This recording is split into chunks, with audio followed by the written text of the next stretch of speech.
Well, Jan, I know you've been here before, Flucht continued, turning to Levine. But for you, Anna and Lisa, this may be the first time. I've been here on a guided tour, said Holt. True, it was a few years ago, but the piles don't look any smaller. If Johansson has been here, he's either blind or crazy, she thought. A question, said Holt to Flucht. Has Johansson seen this material? At our meeting this morning, I got the feeling he hadn't. I thought so too, said Flucht. But a little while ago, one of my colleagues here at the group said that evidently the boss stopped by before his vacation, although I was out, so I missed that visit. I also suspect he's gone through the parts of the material that are with Seppo.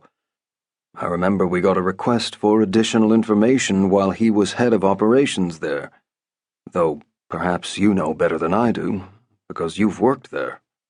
And we shouldn't forget that he's been called in as an advisor to all the government commissions that reviewed how we more humble police officers have conducted ourselves over the years. If you ask me, Johansson probably knows more than most of us. God moves in mysterious ways, Holt answered. So true, Flucht agreed with a smile. Any questions, anyone? For some reason, he looked at Mate. Oi, thought Lisa Mate, who had a hard time taking her eyes off all the papers. Working with this stuff must be like climbing a mountain, and I'm afraid of heights. It's my first time here, she said. It will be interesting to see what you've collected.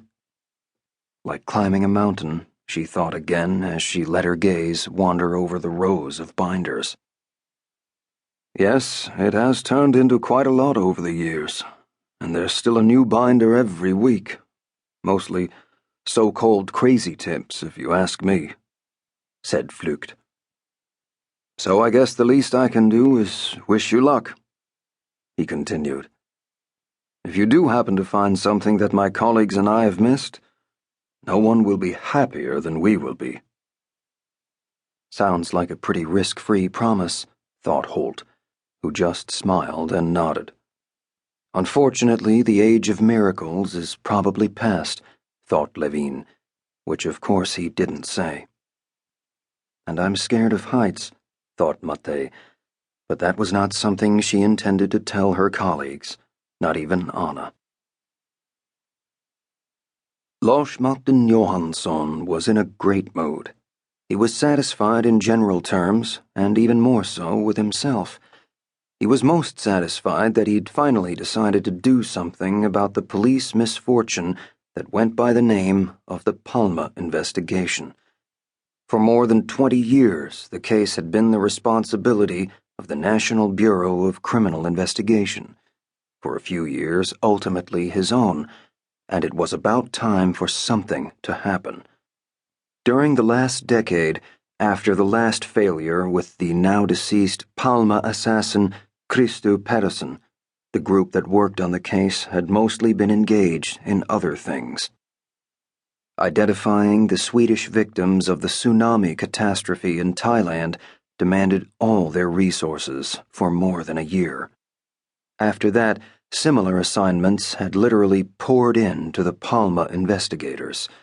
Swedish citizens who were abroad and subjected to political attacks, natural disasters, and accidents. The little now being done about the Palme assassination mainly consisted of tending the circle of private investigators, conspiracy theorists, and those whom the police called, regardless of gender, bag ladies. All those who wanted to help and have complete knowledge of what he and his officers might contribute besides. We can't have it that way, naturally, because then we might as well shut down the whole damn thing, thought Johansson. Then he'd made his decision. As soon as Flucht left, Holt proposed that they withdraw for some private